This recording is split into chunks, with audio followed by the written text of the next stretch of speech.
Okay. Santosh గారు మీరు చెప్పండి. ప్రస్తుతం ప్రవీణ్ పాస్టర్ గురించి చాలా సంచలనం మారింది. ఆయన హత్యనా? లేకపోతే యాక్సిడెంటా? అని చెప్పేసి అడుగుతున్నారు. అండ్ ఇంకా రిపోర్ట్స్ కూడా బయటికి రాలేదు. మీరు దీని గురించి ఏమనుకుంటున్నారు? తప్పకుండా అమ్మా.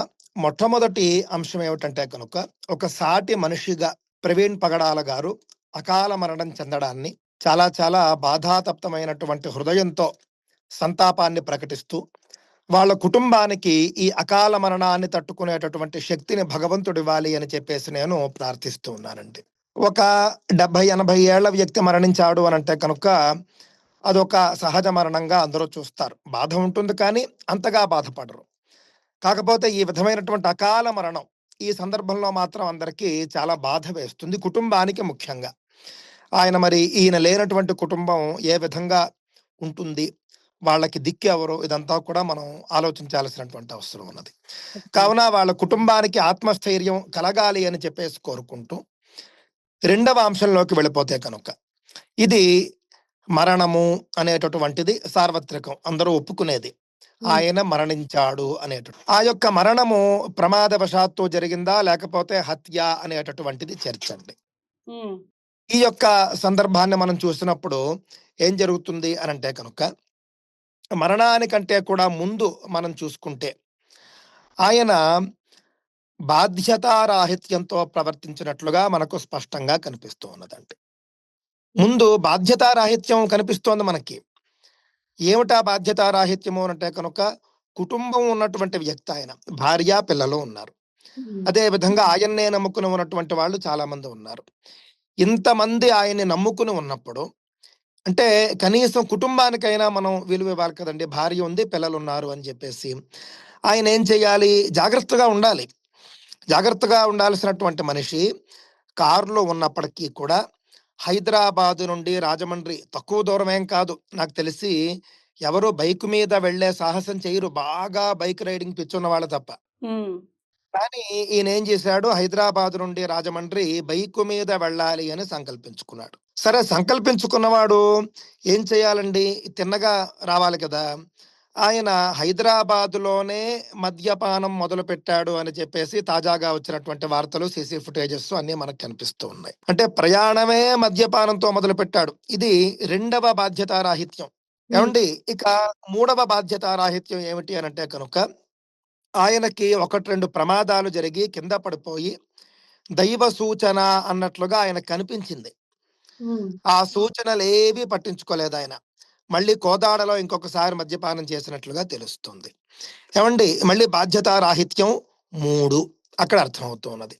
విజయవాడలో ఆయనకు ఎస్ఐ సుబ్బారావు గారు, అదేవిధంగా ఆటో డ్రైవర్లు వాళ్ళందరూ కూడా ఆయన బైక్ బాగు చేసి, ఆయన లేవలేని స్థితిలో ఉంటే కాస్త సపర్యలు చేసి ఆయనను కూర్చోబెట్టి 3 గంటలు పార్కులో పడుకుంటే అయిపోయిన తర్వాత టీ ఇప్పించి, ఈ స్థితిలో మీరు వెళ్ళడం అనేది మంచిది కాదు అని ఎంత వారించినప్పటికీ కూడా ఆయన వినకుండా బయలుదేరి వెళ్ళిపోయాడు. ఇది 4వ బాధ్యతారాహిత్యం.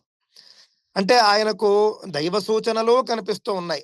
దైవ సూచనలు బేఖాతరు చేశాడు ఆయన. సరేనండి, ఇప్పుడు రాత్రి 8:20 ఆ సమయంలో అనుకుంటాను. ఆ సమయంలో ఆయన విజయవాడ రామవరపాడు నుంచి బయలుదేరినట్టుగా తెలుస్తోంది. అవును. అక్కడండి ఎంత దారుణం అంటే, అప్పటికి రాత్రి. మనం ఇంతవరకు చెప్పినటువంటి 4 బాధ్యతారాహిత్యాలకు 5వది తోడైంది. హ్మ్. సాధారణంగా కారు ప్రయాణం కూడా రాత్రిపూట చెయ్యొద్దు అని పెద్దలు చెబుతూ ఉంటారు. రాత్రి ఎందుకమ్మా, పడుకుని ఉదయాన్నే వెళ్ళండి అని చెబుతారు.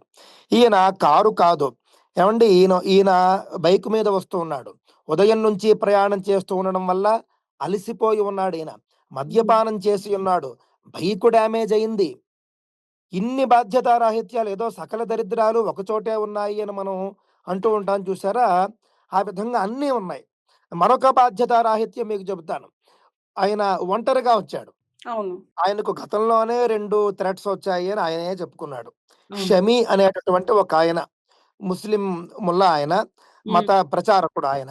ఆయన థ్రెట్ ఇచ్చినట్లు స్పష్టంగా మహమ్మద్ ప్రవక్తను ఉద్దేశించి ప్రవీణ్ పగడాల ఏవైతే వ్యాఖ్యలు చేశాడో దానికి ప్రతిగా వాళ్ళంతా కూడా తీవ్రమైన హెచ్చరికలు జారీ చేశారు. కళ్ళు పీకేస్తా ఉన్నారు, పెదవులు పగలగొట్టేస్తా ఉన్నారు, నానా హెచ్చరికలు చేశారు. అవును. అలాంటి సందర్భంలో అంతేకాకుండా రంజిత్ తోఫిర్ అనేటటువంటి ఒక క్రైస్తవ పాస్టరేనండి. ఆయన బాగా ఫేమస్ పాస్టరు.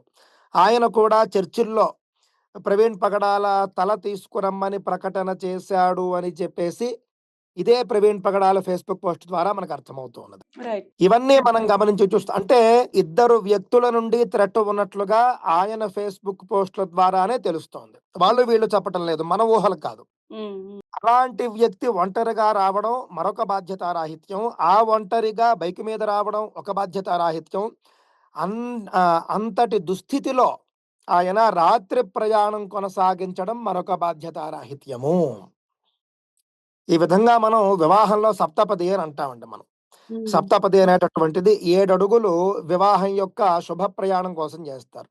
ఈయనేమిటి పరలోక ప్రయాణానికి 7 తప్పటడుగులు వేశాడు.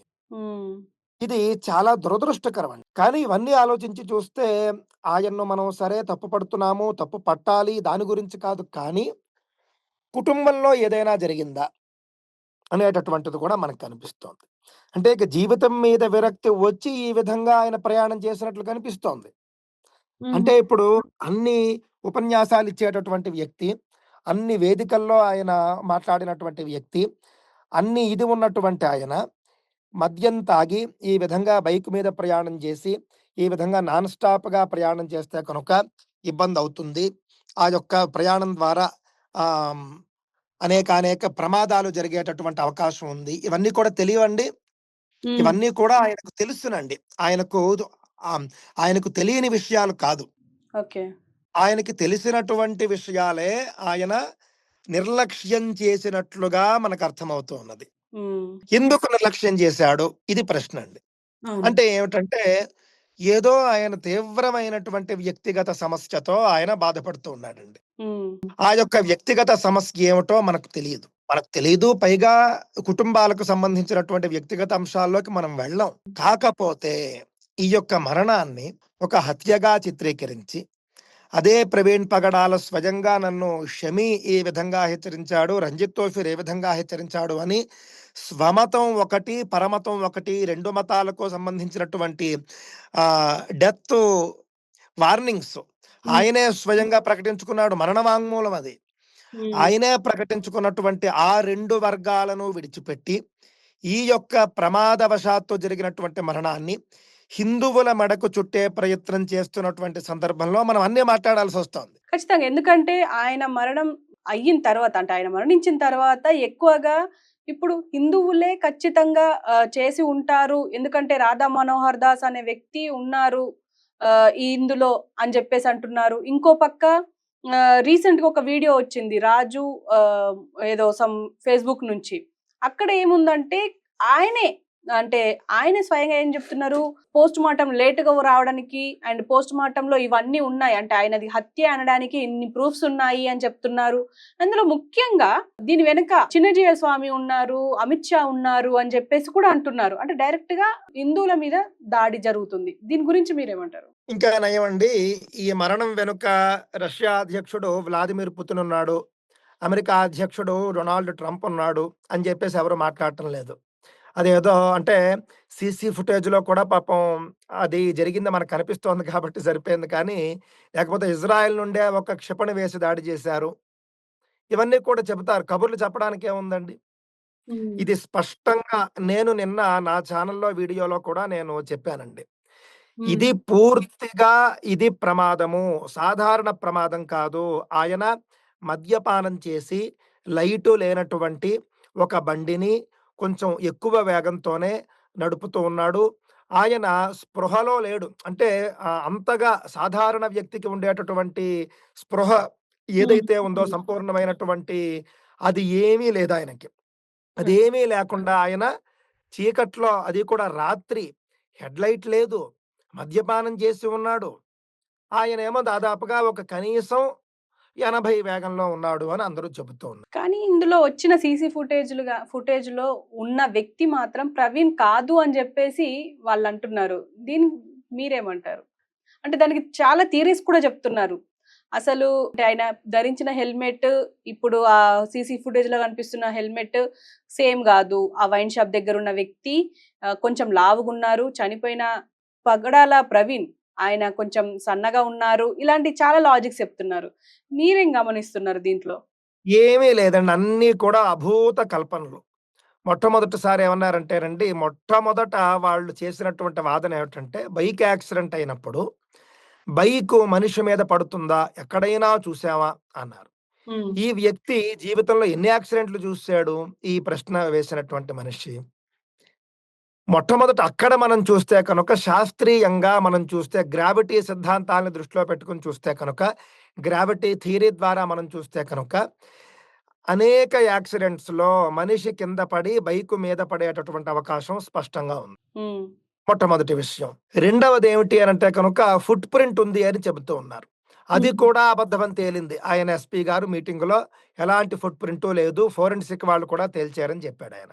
హ్మ్. తరువాత తేలింది ఏమిటి అనంటే కనుక ఫుట్ ప్రింట్‌ని ఎడిట్ చేసి ఎవరో జోడించారు అని తేలింది. అంటే అది కూడా అబద్ధమే. ఒక అబద్ధం తర్వాత ఒక అబద్ధం చెబుతూనే ఉన్నారు. ఎందుకు చెబుతున్నారు ఈ అబద్ధాలు అనంటే కనుక నేను అనుకోవడం, అసలు ముందు రంజిత్ తోఫిర్‌ని ప్రశ్నించాలండి ఈ అంశం మీద.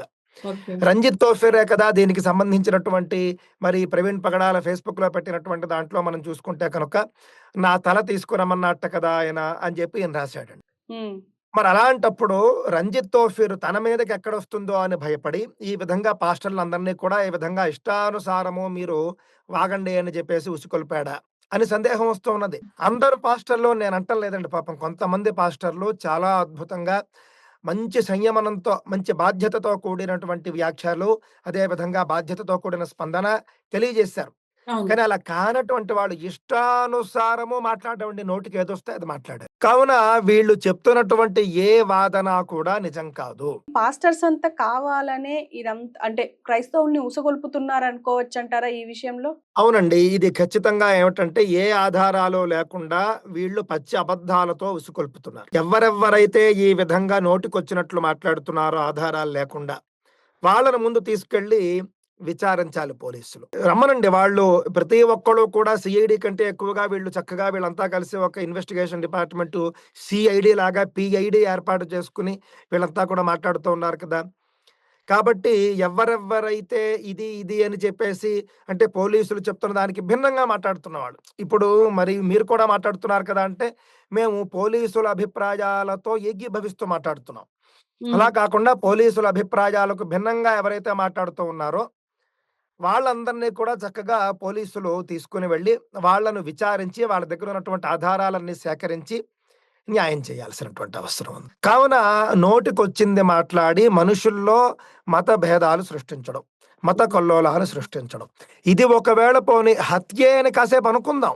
ఇది హత్యే అని కాసేపు అనుకుంటే కనుక ప్రవీణ్ పగడాల స్వయంగా ఫేస్‌బుక్ పోస్ట్‌లోని ఏ ఇద్దరు వ్యక్తుల గురించి మాట్లాడారో, ఆ ఇద్దరు వ్యక్తులను కదా మనం ఫస్టు అక్యూజ్ చేయాల్సింది. ఆ హ్మ్. ఇద్దరు కదా దోషులు లేదా నిందితులు లేదా అనుమానాస్పద వ్యక్తులు అని మనం ముందు ఆలోచించాల్సింది. వాళ్ళిద్దరిని విడిచిపెట్టి హిందువులండం ఏంటి? ఇదేదో ఒక కుట్రలాగా అనిపించటం లేదా? బుర్రున్న ప్రతి వాడికి ఇది అర్థమవుతుంది. పైగా ఈయన కేఏపాల్ అంటాడు, పవన్ కళ్యాణ్ ఎక్కడో ఒక ఉపన్యాసంలో సనాతన ధర్మం గురించి మాట్లాడి దానివల్ల ఇది జరిగింది. అంటే ఇది ఇది స్పష్టంగా రాజకీయ కుట్ర అనిపించటం లేదా? మీరు రాజకీయాలు ఎన్నైనా చేసుకోండి మాకనవసరం. మాకు రాజకీయాలతో సంబంధం లేదు. కానీ ఈ యొక్క ముసుగులో హిందువుల మీదెందుకు వీళ్ళు ఇది చేయడం అండి? ఏ రాజకీయ పార్టీ అయినా ఇప్పుడు హిందువుల మీద విషం చిమ్ముతోంది అనంటే, ఏ రాజకీయ పార్టీ వాళ్ళు వీళ్ళంతా కూడా అలాంటి పార్టీని ఇప్పుడు మరి హిందువులు క్షమించాలా? భవిష్యత్తులో క్షమిస్తారా? హిందువుల మీద విషం చిమ్మడం ఏమిటండి? ఇ పైగా ఇప్పుడు మత కల్లోలాలు సృష్టించే దిశలో ఉన్నారు అనుకోవచ్చంటారా ఈ విషయంలో? అదేనండి. మరి అలాగే కనిపిస్తూ ఉన్నది. ఏమీ లేనటువంటి దానికి ఈ విధంగా ఇంత సీన్ చేసి నేను నా వీడియోలో కూడా చెప్పానండి. శూన్య నగరంలో ముగ్గురు రాజకుమారులు అని జెప్పేసి. హ్మ్. అంటే ఏమీ లేని చోట అన్నీ ఉన్నట్లుగా చెప్పడం. నాకు తెలిసి నేననుకోవడం అండి మొట్టమొదట మద్యపానం చేసి పడిపోయాడు అని ఘటన జరిగిన చోటికి వెళ్ళినటువంటి కొంతమంది పాస్టర్‌లకో వాళ్ళకో అర్థమై ఉంటుంది.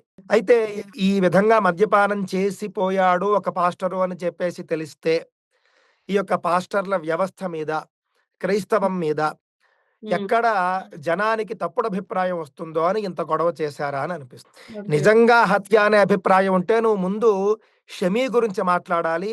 రంజిత్ ఓఫీర్ గురించి మాట్లాడాలి. ఒక్క పాస్టర్ వాళ్ళిద్దరి గురించి మాట్లాడటం లేదు. ఫేస్‌బుక్‌లో స్వయంగా ప్రవీణ్ పగడాల మరణ వాంగ్మూలం లాంటి స్టేట్మెంట్స్ ఇస్తే, వాటిని పక్కన పెట్టి సొంత మాటలు మాట్లాడడం ఏమిటి? అంటే ఇది స్పష్టంగా హిందువులను ఉద్దేశించి జల్లుతూ ఉన్నటువంటి విషయం అని అర్థం అవ్వటం లేదా? ఆల్ జజీరా లాంటి అంతర్జాతీయ ఛానళ్లలో కూడా హిందూ ఉగ్రవాదం అనేటటువంటి వార్తలు వచ్చేట్టుగా చేసింది వీళ్ళు కాదా? ఈ విధంగా ఇష్టానుసారము చట్ట వ్యతిరేకంగా మాట్లాడుతున్న వాళ్ళని ముందు అరెస్టు చేసి పోలీసులు తీసుకెళ్ళాలి. తీసుకుని వెళ్ళి వాళ్ళని విచారించండి ముందు. వాళ్ళు చెబుతున్నారు కదా ఇది హత్య, విజయవాడలోనే చంపేశారు. అసలు ముందు మీరు రండయ్యా, మిమ్మల్ని ముందు మేము ఒక 14 రోజులు మేము కస్టడీలోకి తీసుకుంటాము. తీసుకుని ఏం జరిగిందనేది తేలుస్తామని చెప్పి తీసుకురావాలి. మీరు మాట్లాడితే కనుక మత కల్లోలాలు జరగకుండా చక్కగా అందరూ కలిసి ఉండే విధంగా మాట్లాడాలి. లేదు అనంటే కనుక ఉన్న వాస్తవాన్ని ఉన్నట్లుగా మాట్లాడాలి.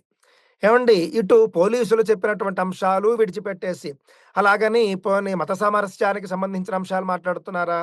కాదు, గొడవలు పెంచేట్లుగా మాట్లాడుతున్నారు. ఇంత పచ్చి అబద్ధాలు, ఇంత దారుణమైనటువంటి విషాన్ని హిందువుల మీద చిమ్ముతూ ఉన్నారు. ఎక్కడా ఆధారం లేదు హిందువులు చేశారు అనడానికి.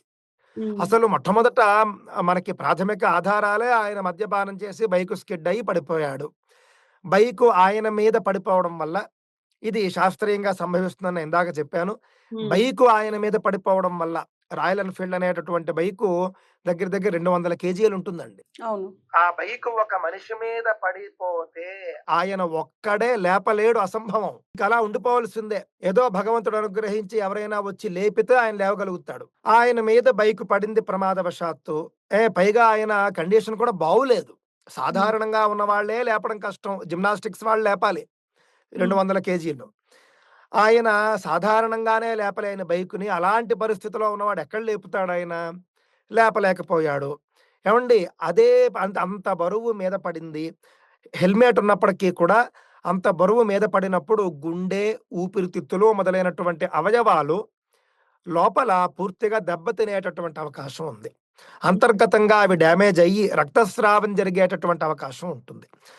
అది పోనీ కనీసం ఒక అరగంటలోనైనా ఎవరైనా చూసి వచ్చి బైకు తీసి గుర్తించి ఉంటే ఆయన బానే ఉండేవాడేమో. ఉమ్, అలా కూడా జరగలేదు. నాకు తెలిసి 6-7 గంటలో ఎంతో పట్టిందండి. ఎవరు చూడలేదట. 8కో ఎప్పుడో చూసారట కదండి.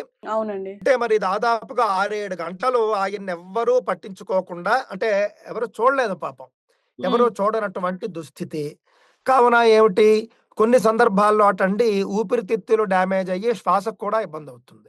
అవును. వెంటనే బండిని తీసి ఎవరో ఒకళ్ళు రెస్క్యూ చేయకపోతే ఆయన బ్రతికే అవకాశం ఉండదు. ఉమ్, అదే జరిగింది అని మనకు స్పష్టంగా అర్థమవుతున్నది. పైగా అంత లాంగ్ ప్రయాణం చేస్తున్నాడు ఆయన. సైలెన్సరు విపరీతమైన వేడి ఉంటుందండి. అవును, ఖచ్చితంగా.